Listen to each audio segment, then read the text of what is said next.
This conference will now be recorded.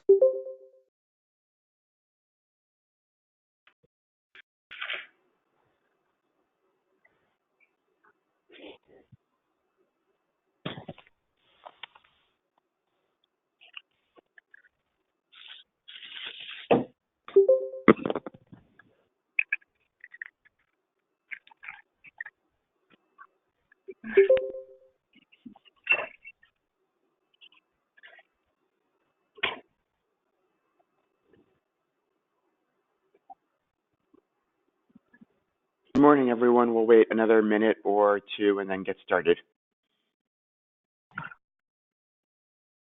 Hope June is off to a good start for all of you.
Okay, I've got 8:02, so let's get started. Josh, next slide. So we have a short agenda for today, a brief update on recruitment, and then some general announcements. Next slide. So as of the end of the week last week, we had 239 patients randomized across 38 active sites. 34 of our sites have recruited at least one patient. We recruited more patients in May than in prior months this year, which is fantastic. Good work to Michigan, UNC, Golisano, Rainbow, Children's Hospital of the King's Daughter, Wisconsin, and Alabama for randomizing patients last month. Next slide.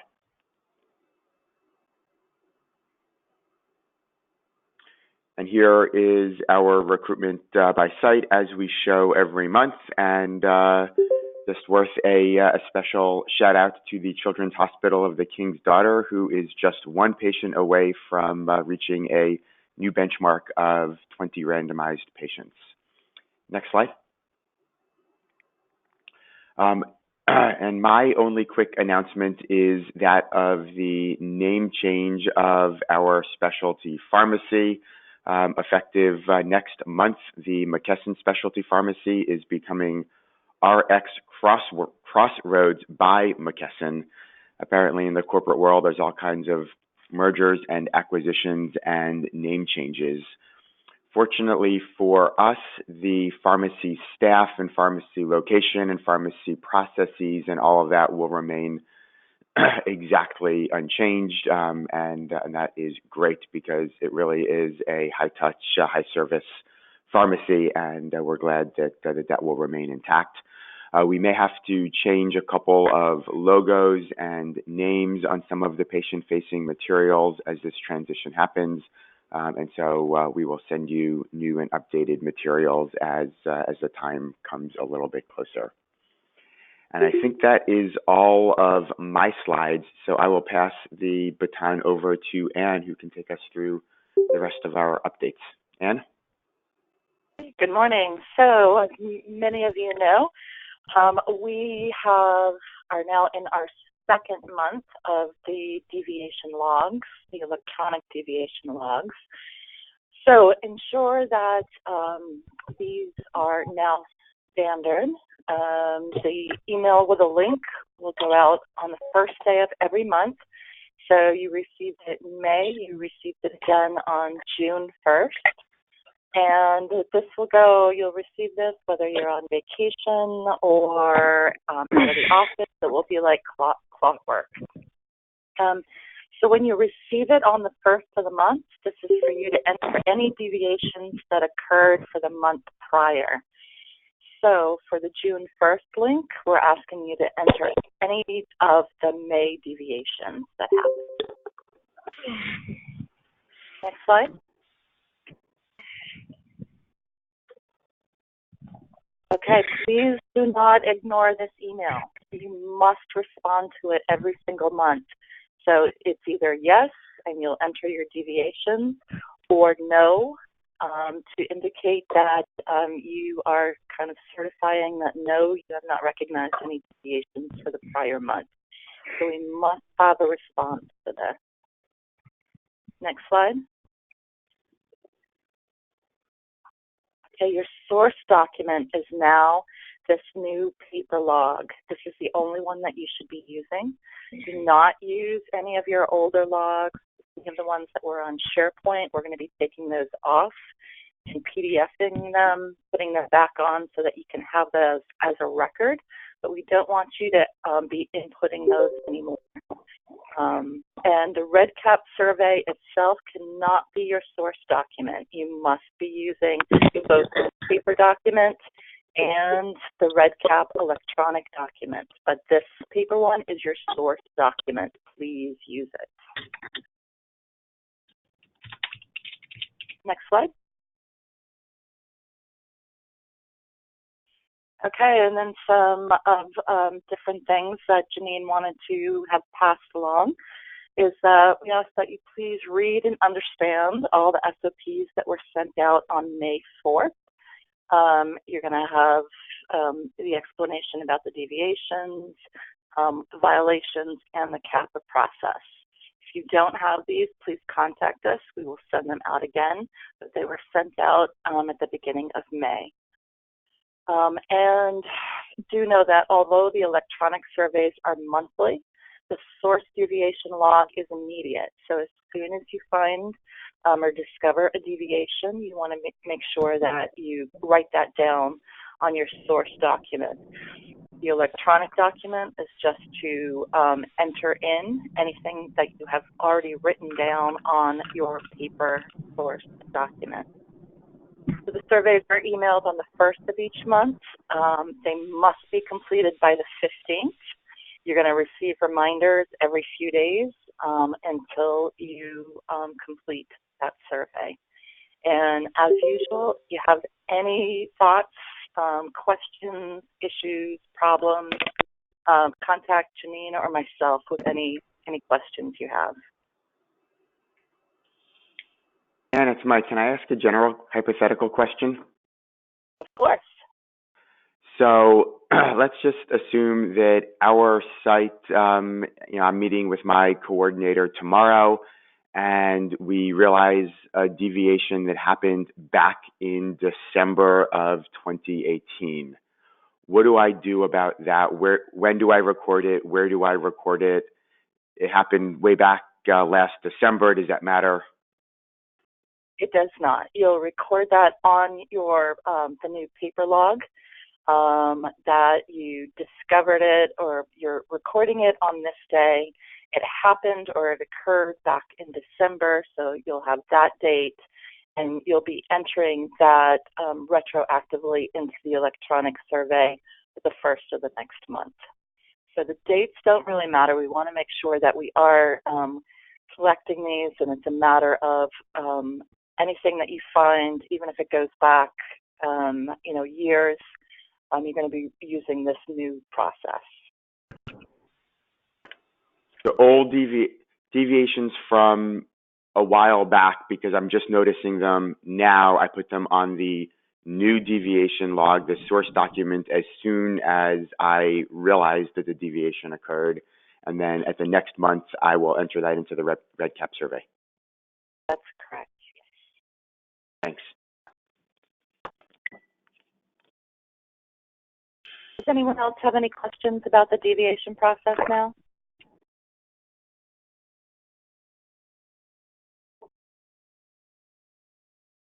Any hypothetical situations that you want to pass by as an example? I see that Janine is on the line too, so we're both here to help answer your questions, if anything, if you have anything right now.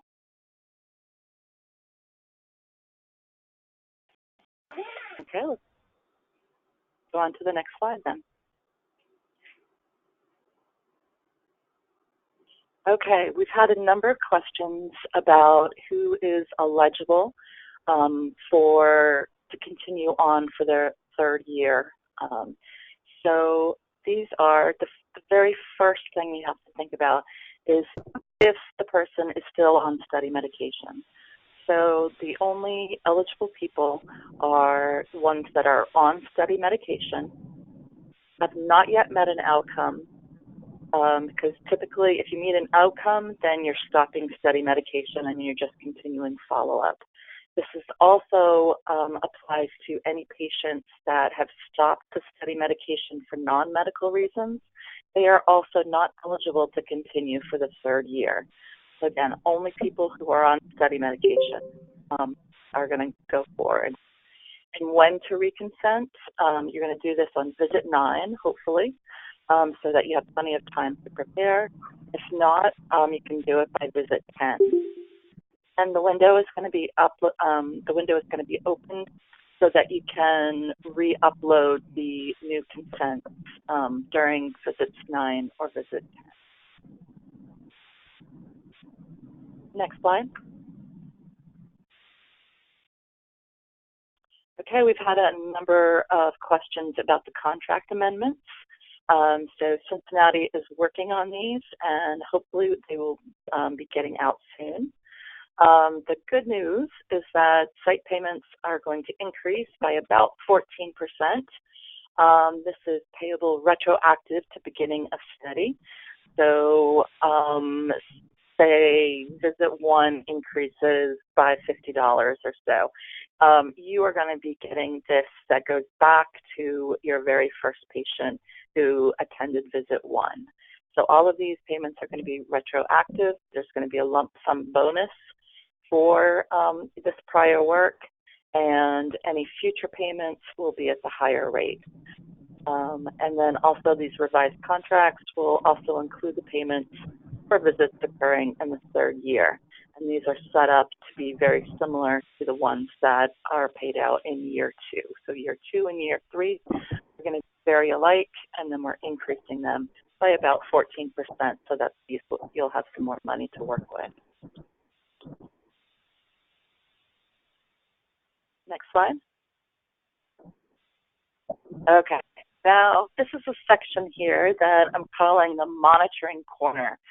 And this is when we talk to Janine and we find out what are the things that she's seen over and over and over again during her monitoring visits. So the 2 that we want to address this month, the first one is follow-up phone calls.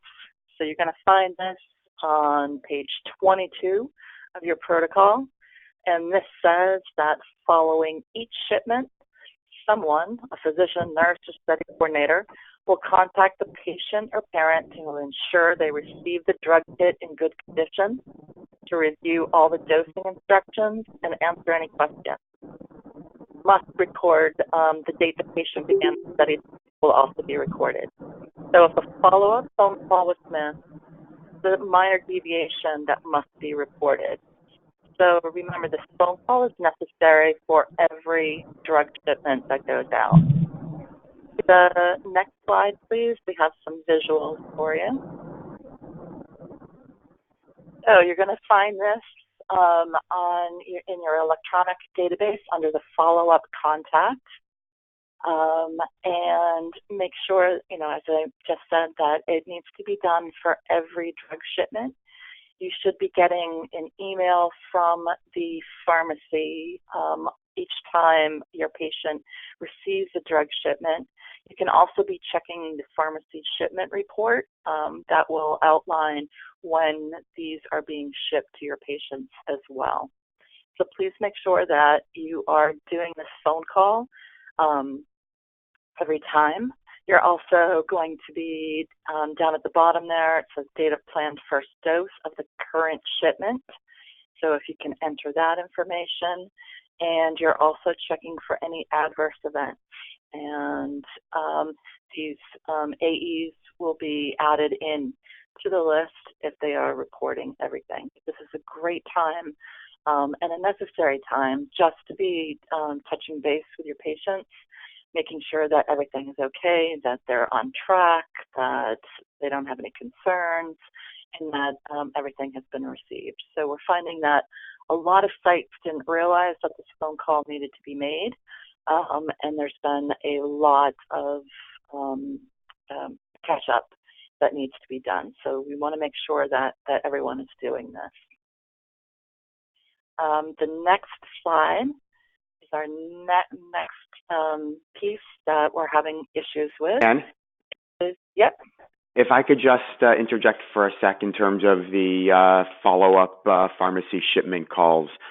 Again, one of the really important things, particularly as patients get beyond the first visit, is that their pharmacy refills happen every 3 months, sort of as their medication supply runs out. Increasingly, the clinic visits get more and more spread out. Occasionally, a clinic visit is skipped, and so a patient might be getting a refill from the pharmacy, and it may be 4 months or 5 months since we last had contact with that patient in clinic. And so it just is a reminder to have another touch point with that patient and family because their clinic visit may have been several months away and prior to that shipment.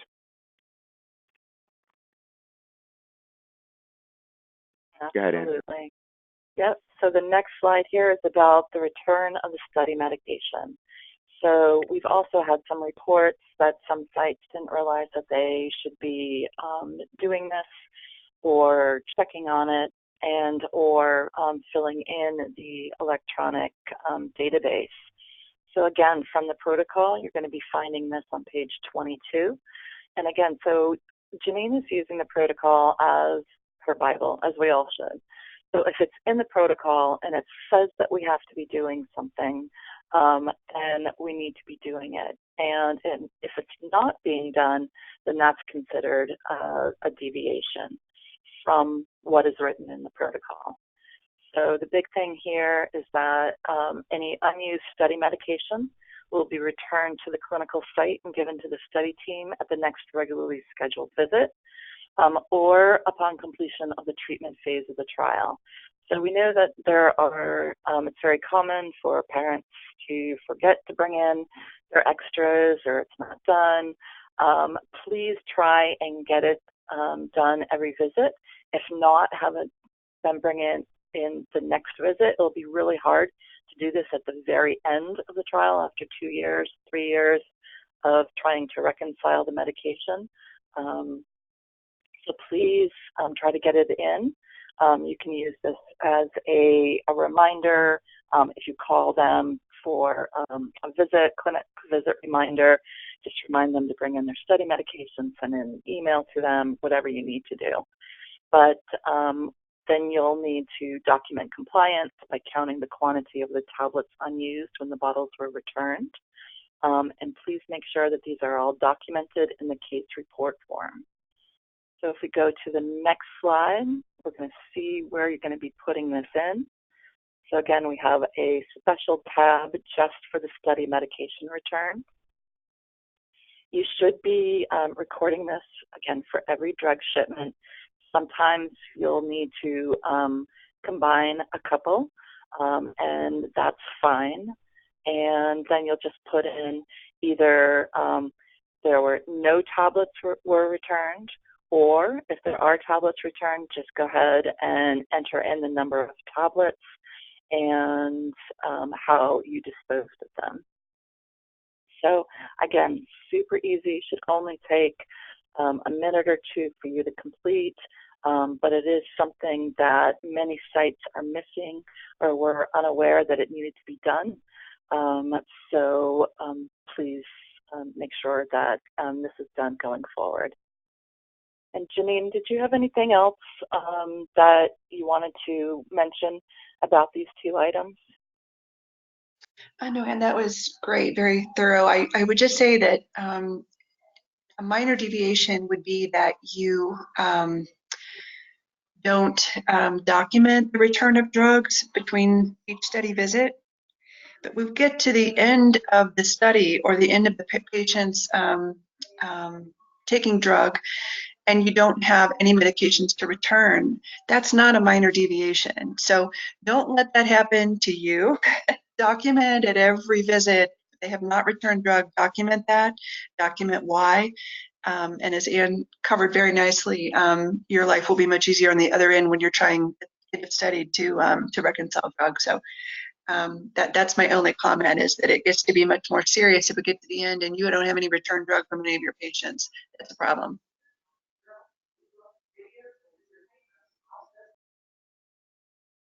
Any questions on all of that? For me or Ann? Sorry, Ann.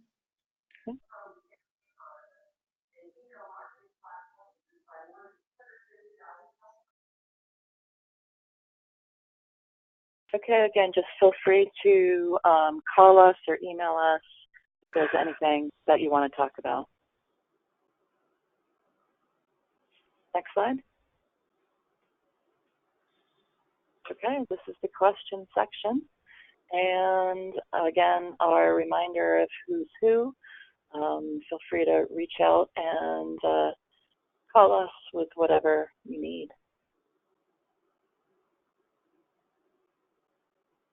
We'll take any questions or comments or anything that you would like to see covered in future meetings that we haven't been covering yet. Just let us know.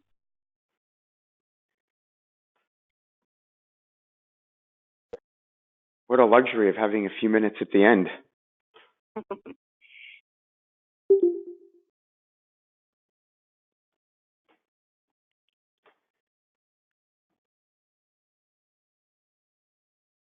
All right. Well, sounds like there are no comments or questions. So have a good start to your summer.